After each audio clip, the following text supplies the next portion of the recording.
আসসালামু আলাইকুম রহমতুল্লাহ বারাকাতু। আজকের বিষয়বস্তু হব আমরা নামাজ পড়ে কেন পাপ কাজ ছাড়তে পারি না সেই বিষয় নিয়ে। তার আগে কালামুল্লাহ শরীফ থেকে একটি আয়াত।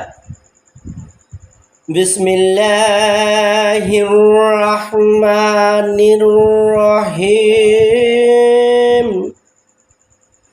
ইন্নাস সালাতা তানহা আনিল ফাহশাই ওয়াল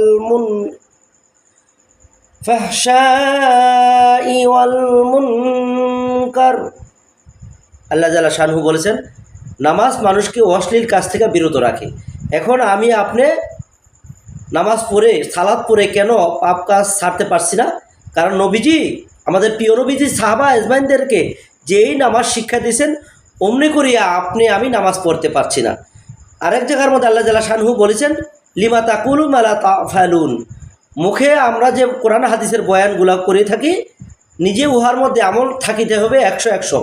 এখন আমরা অন্যজনকে উপদেশ দিচ্ছি, আমি নিজে উপদেশ মতো চলতে পারছি না।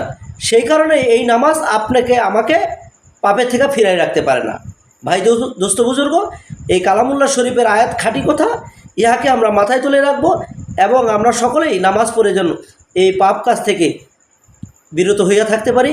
এই নামাজ পড়েই কলম সাহাবা আজমাইন আল্লাহ জাল্লা শানহুর তরফ থেকে খাবার পর্যন্ত এনেছিল। আমরা কয়জনে এই নামাজ পড়িয়া আমাদের রোগ মুক্তি করাইছি, খাবার এনেছি? 2-1জন হয়তো পাওয়া যেতে পারে এখনকার যুগে, তাও কষ্টকর। তো ভালো থাকবেন, সুস্থ থাকবেন, মরার কথা অবশ্যই স্মরণ রাখবেন।